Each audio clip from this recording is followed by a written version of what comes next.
Good evening sa lahat. Good evening sa lahat. This is only my conversation about sa topic na who is Melchizedek.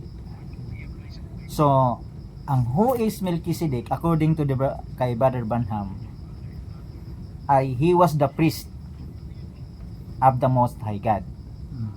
Ang statement naman ni Apostol Pablo, ang sabi niya, how great this man is. Ngayon, kukuha tayo ng eksaktong paliwanag patungkol doon kay Melchizedek na sinabi din ni Branham na Melchizedek was a theophany. Tama po ba yun, Pastor, na si Melchizedek ay theophany? Tama. Okay, sige, makipaliwanag. Gusto ba natin pwedeng mayroon tayong evidence ng quote ni Brother Branham? Okay. Unahin muna natin ng paliwanag. Kasi ito ay inisa-isa ng prophet. His first being, unang ko. Tika. His first Being. Being.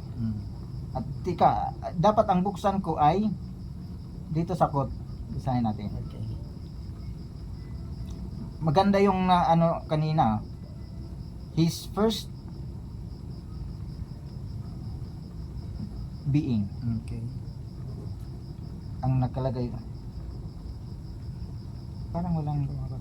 Walang lumabas. Exact verse. First being lang. At ito, his first being. Mayroon dito. Sige. His first being was spirit. God. Supernatural. Alright. The great eternal. Pick up na yan doon. Okay. The great eternal. Second, he being to form himself toward flesh. Towards flesh. In a theophany is called the word. The word. I-body. so, si Melchizedek was a form of a theophany, i-body. Does the word theophany, pwede ba natin sabihin na siya na mismo ang Diyos? O that God was in that theophany? Nung manahan. Nung manahan hindi siya. pa pinanahanan ang theophany, hindi pa Diyos. Tulad din yan kay Kristo sa New Testament. Yung body. Yung body. Okay. Kasi titingnan natin yung dalawang body. Oo. Yung body ng Son of God sa Old Testament or before time, at saka yung Son of God dito sa panahon ng kanyang first coming. Maliban pa yun sa Son of God sa Holy Ghost dispensation. Okay. So, yan ang unang kalagayan niya, Great Eternal. Yan yung God.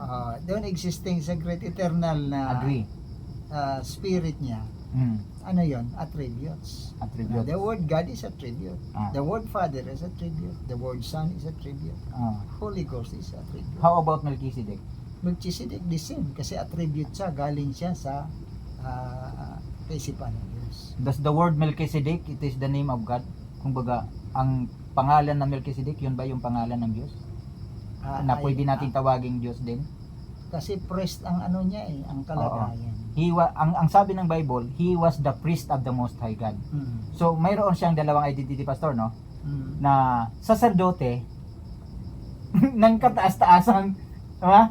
Hindi mismo yung kataas-taasan yung saserdote. Hindi, kasi Paano ba? Ano siya priest of the Most High God. Ibig sabihin, owned by God siya. The word of, priest of the Most High God. Hindi siya yung Most High God. Yung Melchizedek Priest of the Most High God. ay tama yon. Pero ang kaibahan kasi pinanahanan niya yan. Yung Melchizedek. Yung theophany na yun. Okay. God dwelling here in a theophany. So yun yung malinaw. Quote. Okay. God dwelling in? Here. Dwelling here. God Dwelling here in a Dwelling. theophany. here in a theophany. Uy, walang lumabas. God dwelling here God dwelling here in a theophany. in a theophany.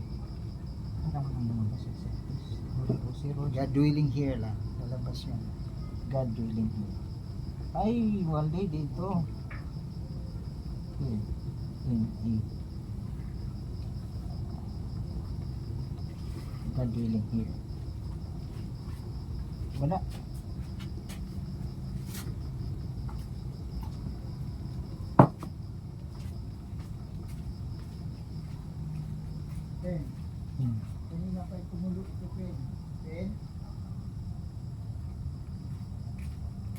Wala. God dwelling here. Walang lumabas.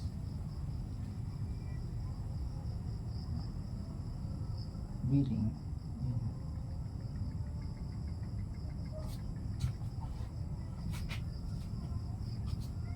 Ito sa akin.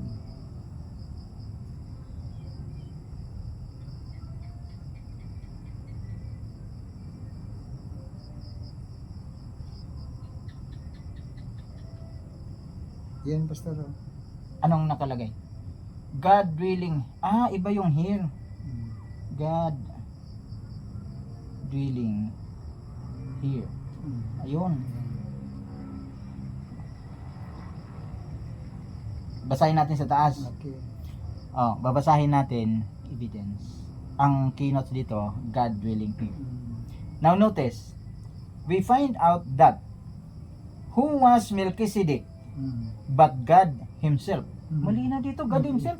Kaya ang ano talaga nila, Melchizedek talaga Diyos siya. Tama? Okay, ngayon alamin natin bakit siya sinabi ni Branham na Diyos. It couldn't have been no one else. For he was the king of Salem, which is Jerusalem. He had no father, no mother. Couldn't been Jesus. Hindi daw siya maging Jesus. Kaya mayroon siyang the difference between Melchizedek and Jesus. Di ba mayroon 'yan, Pastor? Couldn't been Jesus because he had father and mother. He had no beginning of days, no ending of life. Ang tinutukoy dito si Melchizedek. Ngayon, there's only one that has that's God. It was God dwelling here in a Theophany. Kaya pala sinabi ni Brother Branham na si Melchizedek ay God because God dwelling here Same kay Kristo. in a Theophany. Si Melchizedek ay Theophany. God dwelling in a Theophany. Yan ang sekreto ng indwelling. Wala tayong totol. Kasi eksakto yung statement ng mga propeta kahit si Pablo. Kaya walang ito, Pastor. Kung walang pagkakaiba si Melchizedek at saka kay Jesus, bakit sinabi ni Branham na mayroong pagkakaiba? Meron. Kasi may beginning Sige, ang paano? isa. Ang isa walang beginning. Oo. Pero alam natin, may beginning talaga. Yung katawan na yun. Pati si Melchizedek may beginning. Created. Created siya. Pero ang tanong ni Created the Logos. Sige. pero ang pang tanong ni isa lang walang beginning, Sige, yung sige. great eternal. Kaya nga. Manahan. Kung sinabi ni Pablo na tao siya, how great this man. So si Melchizedek talaga mayroon siyang beginning kung tao siya. Beginning sa punto na hindi sa lahi, ha? Beginning sa punto na created siya. Created in the form of The word, the The word. theophany. sige, Ang keyword ibigay ko, created the Logos. created The Logos. the logos. Ang word na created, ibig sabihin may beginning. Anything that's Saan created pa? has a Ito. beginning. Magandang paksa to. Pakinggan natin. Dito muna sa taas, Pastor. Sige. The logos went out of God. So mayroon ng description. Out, ha? Went out of God. As no disregards to Catholic people now, but the Catholic Church, my background, my family Catholic, and I have the Catholic people here. The book called Fact or of Our Faith, Facts of our faith. and they use the word of eternal sonship of God. So itong word na eternal sonship, hindi ito created ni Brother Branham. Hindi. Kinot lang niya doon Galing sa sa kanila. Catholic. No. Yun yung malinaw para ano. The word don't even make sense to me. The word eternal means eternity, which had no begin or has no end. And son means had a beginning. So Yan. how could it? Ito yung tanong ni Barban. How could it? It could be eternal Godship, but never an eternal sonship. Tama. A son is one that begotten of. So it had a beginning. Ang anak. Bigati. And the Logos, which was the Son of God, went out, created by this great fountain of purity. God as those spirit went out, Okay. and it created the Logos. So, malinaw dito na ang Logos ay created ng Diyos. Amen. That's right. So, and it was a body. It's a body. Oh, si Melchizedek ay body, which was the Logos, and which is also the Chupane that dwelt came in. out from God, That that God dwelt in, which is the body. Tama. Okay, maliwanag yan. Maliwanag. Maliwanag yung statement ni Brother Branham. Kaya ang mali lang doon sa understanding natin. Tama, Pastor? Tama. Okay. It was in the form of what we are now, which is called in the clergy way of speaking. Uy, wala. Clergy way of speaking.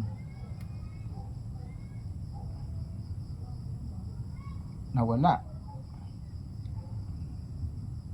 Way of speaking it.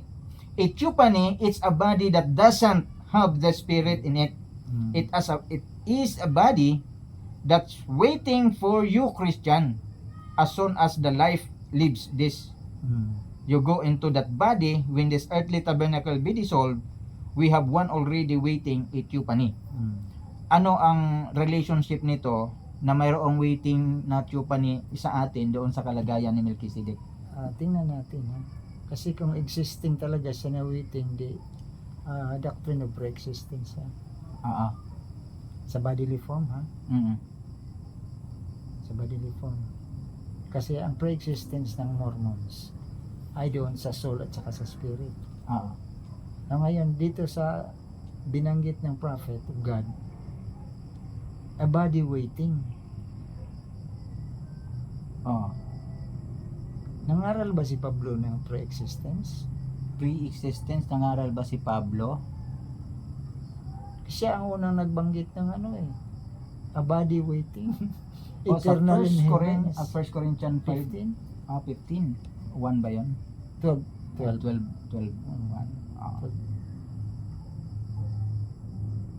Now, when God was in Tupani, which was Christ in the making, Christ then in the making, Christ in the making.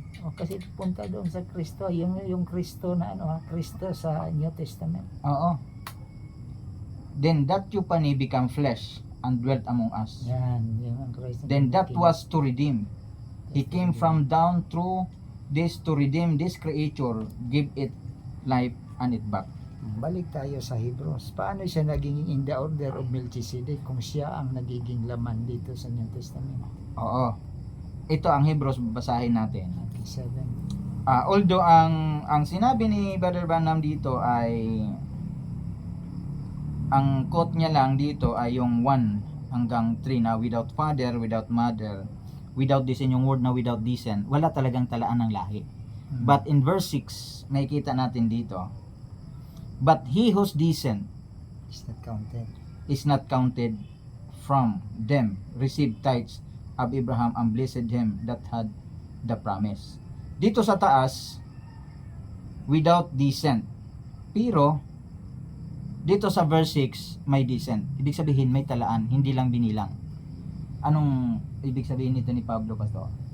Mayroon pa siyang sinabi dito na verse 4 ng 7. Now consider how great this man was, unto whom even the patriarch Abraham gave the tenth of the spoil.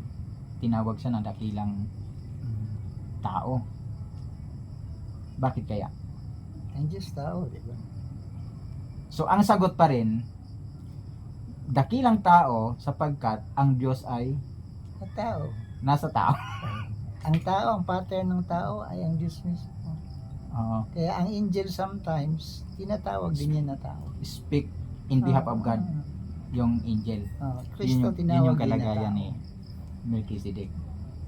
Sometimes angels are called God. man or man. Men. So, ma-agree po ba kayo, Pastor, na ang Tupani ay yung word na mayroong direct Tupani at saka indirect Tupani? Ikaw magbigay example.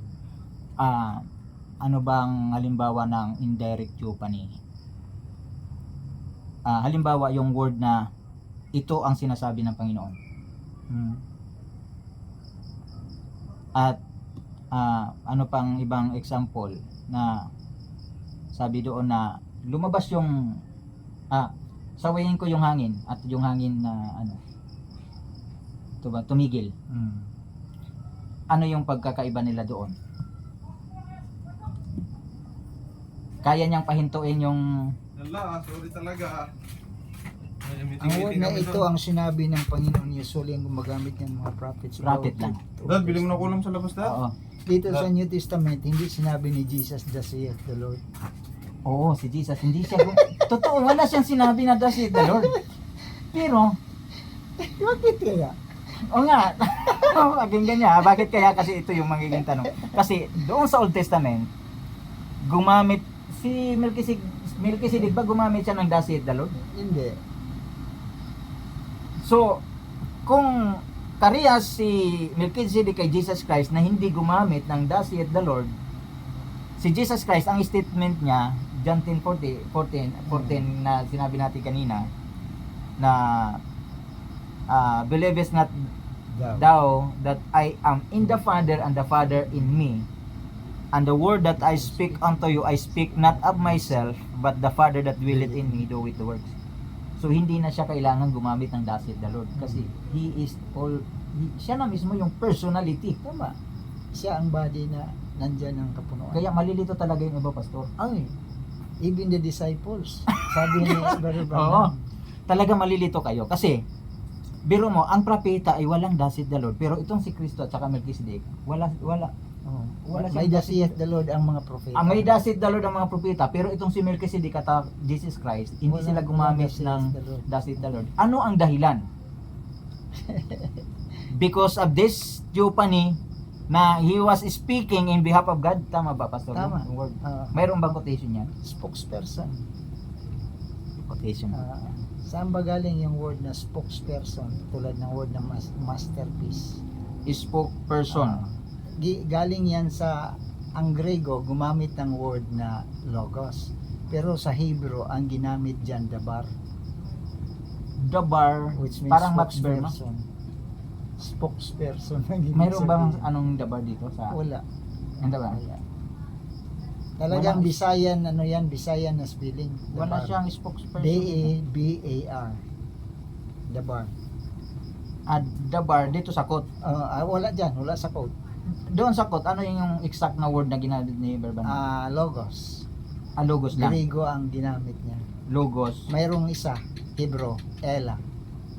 Mayroon natin God ngayon in dito. His Ela. God God. in His Ela. God in His Ila. Wala. God. Meron yan, may it's ang Ela. God was in His. God is in ano? God in His Ela. God In in His His Ela. Ila. H-I-S. His Ela. Wala.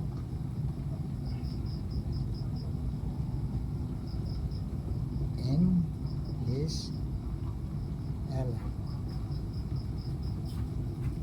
Dad, Meron isa. Anong word ko? ano ito ng lalaki? God in His. Isa lang yung God in His Ila. Timplahan muna kami Ito. na eh. Hindi, bakal pa ko Parang mayroon siyang sa 1 King 3. For all the sins of Baasha and the sins of Ila, his son, by which parang ibang hindi ata ito sa quote ni Barban, no? Para nasa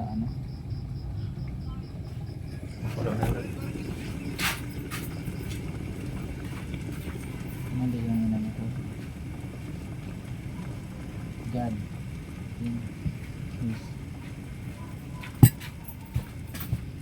Noy, tingnan mo itong kanin, Noy. Ito. bibili na ko ulam, Dad. Ay, bumili na ako dito ng manok. Ayan. Pastor, may kape ha? Natabunan yung Sorry. Sorry. Ayan, maganda dito may kape tayo. Pag-aralan natin kung ano talaga yung accurate na interpretation about dito sa pagkakilala natin kay Melchizedek according doon sa sinabi ni Brother Branham. Okay? ito maganda statement niya, sabi niya, we've been into it. Last Wednesday we picture God in his Elohim, and showed that he was self-existent, Yan. but inside of him was fatherhood. Na. Inside of him was different merits, Ganda na. such as Savior, such as a healer. That was all in God. And God was self-existent, but being that he was a Savior, he was a father, he didn't have an angel, he didn't have nothing, there wasn't nothing but himself. He was God self, he was self-existent, nothing God exists but God. So wala talaga nag-exist doon. Ibig sabihin nag-iisa. But being that he was God, then there must be something to worship him, because he loved worship, and his own being created creature to worship him. Now temporarily, let's hit it again. Temporarily now, we won't go through the whole things, but you'll get it into the tapes.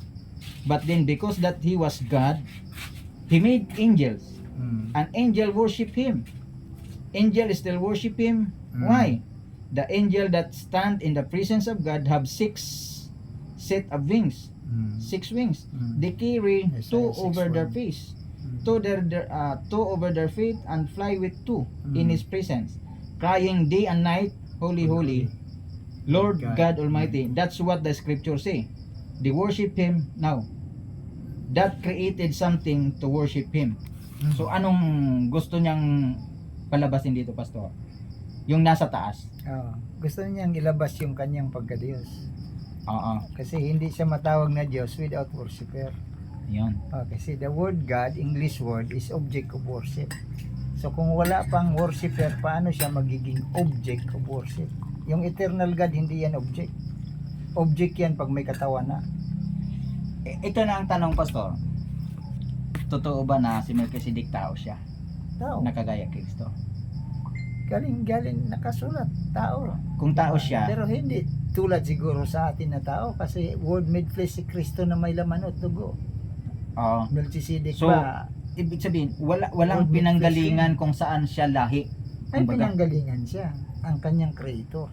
a creator. Hindi galing mismo doon sa mga genealogy na from doon sa time ni Noah, na kung saan ay mayroon Kaya talagang nga may physical na may tawag nito, may talaan ng lahi ang lupa. Ang langit kaya.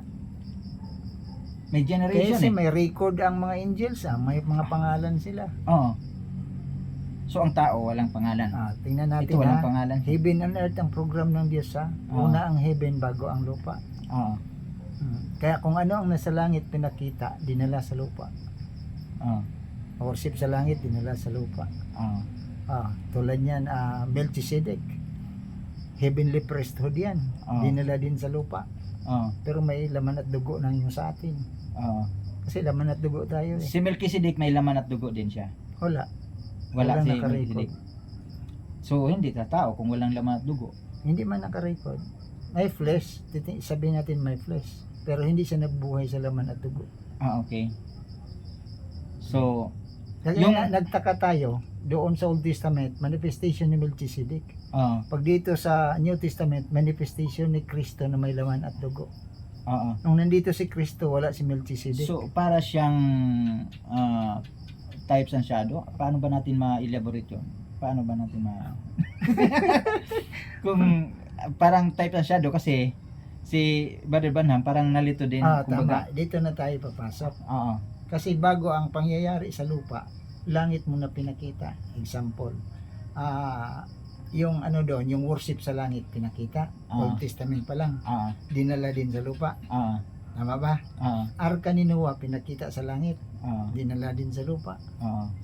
Yung covenant, yung binigay kay Abraham, pinakita yon sa langit, dinala din sa lupa. So ibig sabihin may spiritual na Tama. na batayan.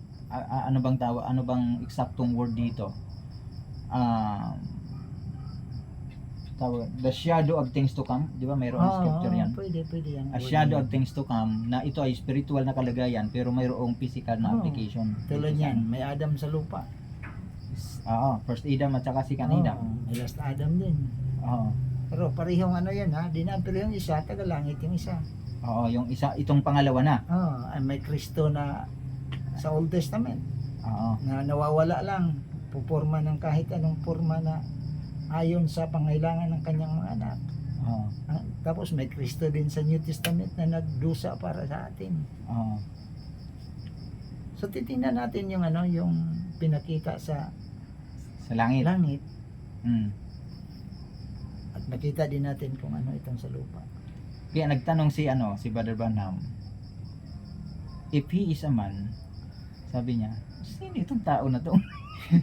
Doon naka-order si Kristo eh. Oh, kasi, si Kristo, tao din siya, In the order of Melchizedek. in the order siya. of Melchizedek. He was in the order of Melchizedek. Mm. Si Kristo, pwede ba natin na walang talaan din? Walang father, walang mother? Di, pinasok siya. Kaya nga po, sir. Diba, itong word na sa 7.3, no? Without father, without mother. Ang pinapatungkulan ba doon na without father, without mother ay yung physical na katawan mo? Kasi ang ama mo, walang iba kundi ang Diyos. Tama, direct naman. Si Kristo ganun din. Oh. Wala siyang physical na ama, wala siyang physical na mama, kasi siya ay direkta. Meron talaga siyang mama, meron siyang papa. Kaya lang hindi siya bunga ng kanilang union. Yun yung magandang alamin, no? Pareha sila. Created, both created by God yung germ Yung kalagayan at saka ni yung Kristo egg. kasi he was created by God. Tapos Kumbaga, nilagay siya sa lahi ng tao. oo. Doon na siya tinawag kinsman. Pero si Kristo alam natin na hindi siya byproduct ng sexual reproduction. Kaya pwede ba natin siya matawag na without father, without mother in physical form? Pwede, Pastor? In physical form. Oo. Kung sa natural na tao, wala siyang papa at mama. Wala siyang papa. Pero meron siyang papa na Diyos. Oo, mayroon siyang papa na Diyos. So doon ang Lumikha magkakapareho sa sa kanila. Kaya foster father yung isa, Yung si isa. Joseph. Oo. So ang bride, ito, tagos ko na sa bride. Sige. Ang bride ba ay pwedeng apply kay Melchizedek na without father, without mother? Sa spiritual side.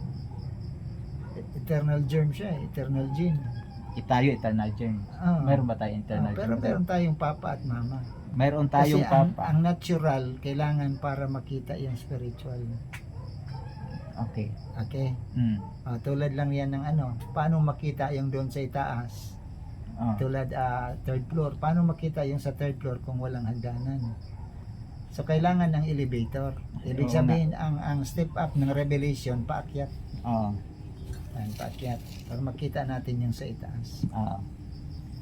So tama ang prophet nung sinabi niya natural thing types to spiritual. Oo. So maraming bagay tayong makukuha dito sa lupa. Makita din natin sa kalangitan. Tulad niyan, si Abraham merong lahi sa lupa. Alikabok. Itong matinding May lahi din siya sa kalangitan, mga bituin. the generation of heavens and Diyos the earth. mismo ang nag-declare. Oo. Genesis pa lang. Genesis 5. Oo. So maraming bagay na papasok sa atin pag studyhan natin ang ano, yung heaven and earth. Maganda 'yon. Sa sunod. Tapos ang Diyos representation niya langit, langit representation niya ng Diyos. Lupa representation ng tao. Pero nung ang langit at ang lupa ay nagyapak-yakapan ay sa panahon niya ni Kristo. Wow. Oo. Alam nyo, ang ganda ng presentation yan ni Brother Branham. Ginamit niya yung nature, kahit yung creation, the heavens and the earth Embraced it. embrace each other. Isa pa yung sinabi doon, the dove and the lamb united together. Ano pa yung isa, Pastor? God and Christ became one. God and Christ become one. How sweet. No? Sabi Gaano ko kung hindi lang tawag nito, hindi lang parang dogmatic ba ang tao. Oo. Marami tayong mabubuksan. Ano ang dahilan, Pastor, kung bakit hindi nila matanggap yung ganitong statement? Kahit nakasulat na sa Kasi Bible. ang Laodicea kargado na ang kanilang kaisipan. Sarado na, ibig sabihin. So ang mga new things hindi makapasok. Tulad niyan, ni-restore tayo sa tamang understanding. One is view. Let us say Isaiah 9:6. Oh. Ano yung But nakasulat? unto us Sige. the Son is Born. born. A son is given. A Son is given. And his And name, his name shall be called Wonderful Counselor, Prince of Peace, mighty the God, Mighty God, everlasting. the Everlasting Father. Ano That's why ang tinawag doon? Ang pangalan o ang connotation bata? nila, talaga yung bata, tinawag na Everlasting Father. O hindi, ang pangalan ng tinawag. Yung Tanda we must natin. abide with the scripture. Oh. And his name shall be called. And his name shall be called. Tulad Yung may yun dala ng tulad yun pangalan. ng baptism. Oo. Matthew 28. Oh, Mm. sa pangalan niya. Mm.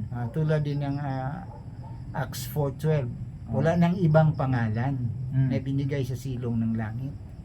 So Mm. anong pangalan na yon? Hindi sinabi na Isaiah 9:6, and the child shall be called God. God, everlasting Father. No, Hindi. the name, because The the name. name of God was given to the Given Son. to the Son. That Mensahe, anong mensahe, Barbanam? That is the correct. God's choosing place of worship. Ah. God's chosen place of Mm. worship. Nandun yun nakasulat. Mm. God placed His name in His Son Jesus In his Son Christ. Jesus Christ. So may nagbigay sa pangalan, may nagbigay sa bata. Mm. Yung ipapatong, sinong patungan? Sinong magpapatong? Oh, Simple lang Ah. yun. yung ama. Unto me, all the powers of heaven and earth is given Given unto me. unto May me. nagbigay. May nagbigay. May nagbigay. Yeah, ang nagbigay na sa kanya, nanahan sa kanya. The- Kaya the- ang three indwellings importante. This is the great controversy, Pastor. Gaya ng statement kanina na John 10:30, I and my Father are one. Oh, kaya binigyan Kaya nga, natin ng yung- support. Kung yung sarili ko, which is Jesus Christ himself, ako na yung Diyos, gisa nga lang kami. Paano natin i-reconcile yan? Number one is dapat basahin nila ang 29. Oh, 29 babasahin Ah. natin ng John 10:29. Bago ang 30. John 10 29. 29. Ang sabi ng John 10:29, My Father which give them me is Mm. greater than all, and no man is able to pluck them out of my Father's hand. May ama na nagbigay. Mayroon nag-ama, may ama na nagbigay. I and my Father are one. In-explain ng prophet. Pag one is ang nag-explain niyan, tingnan mo, isa lang taga yung ama at anak. Hindi sinabing dalawa. Oh, Pero pag dito ka sa prophet, sabi, the reason he said, I and my Father are one. mayroon na sinabi yun. Reason, Reason, he said, he said. I and my Father are one. Tingnan natin Okay. Reason. Kaya nililinaw Maraming natin. maraming dito. Reason he said, I and my Father. Yan. Dapat pala eksakto po. I and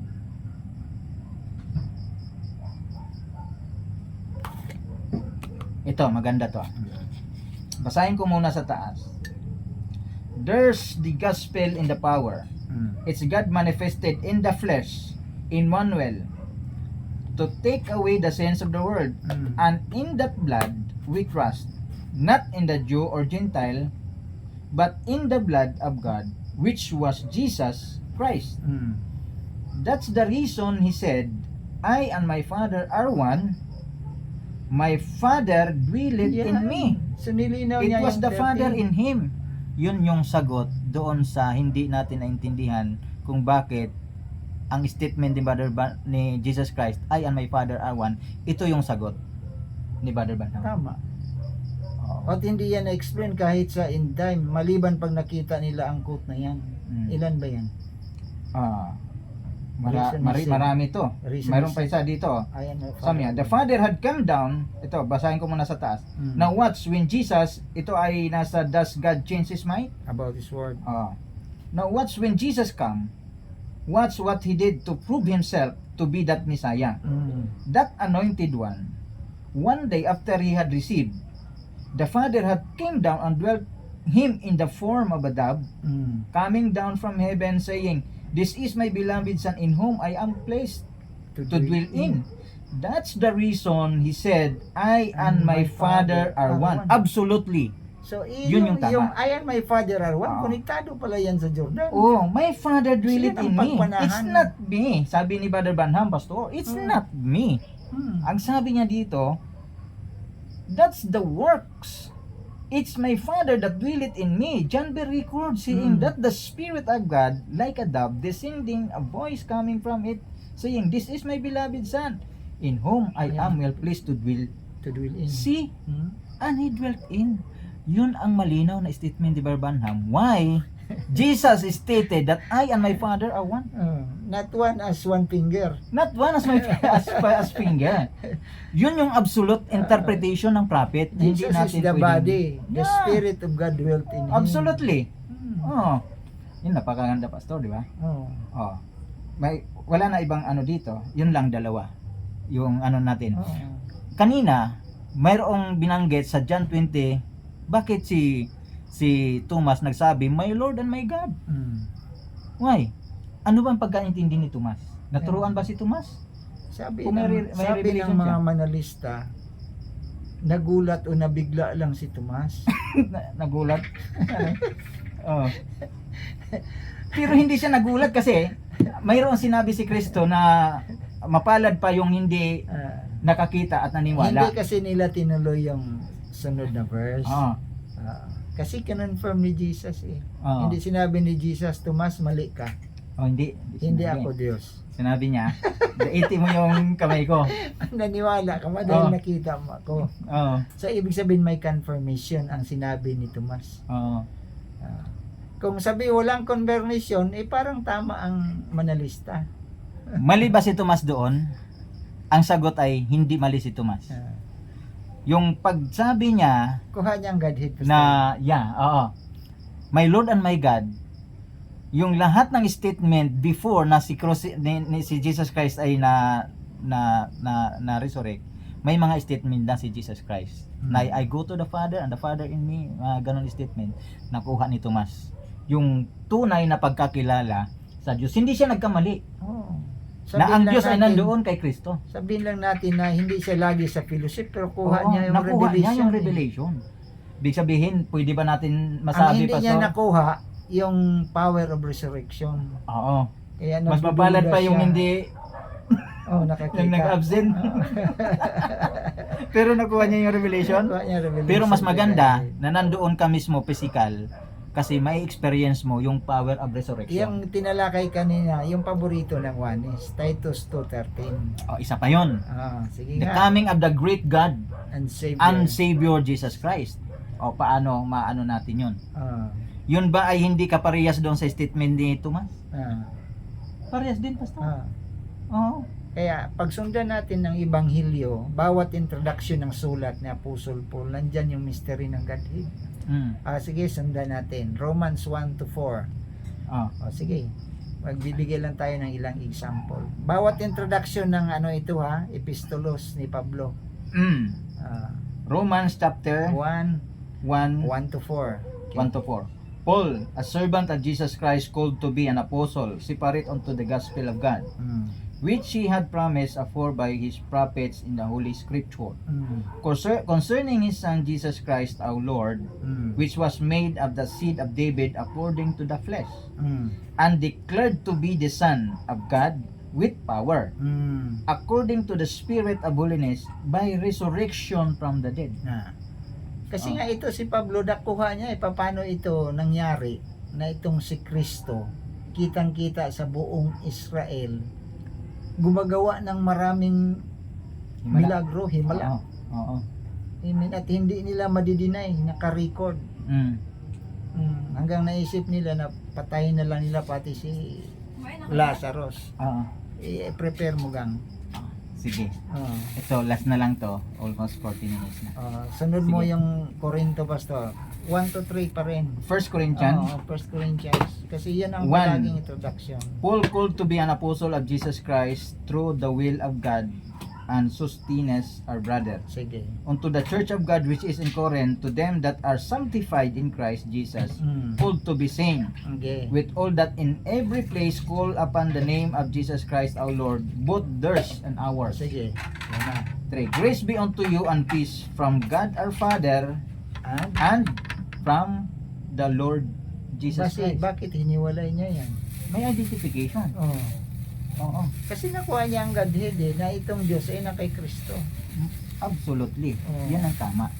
Oo. Kaya siya sumulat, God was in Christ reconciling the world to Himself. Yun yung 2 Corinthians At anong 5:19. scripture na? Walang ibang scripture. After Wala. baptism ang scripture niyan. Oo. God was in Although, Christ. ang 2 Corinthians 5:19, yun ang statement ni Brother Branham that God was in Christ, there is no plainer than that.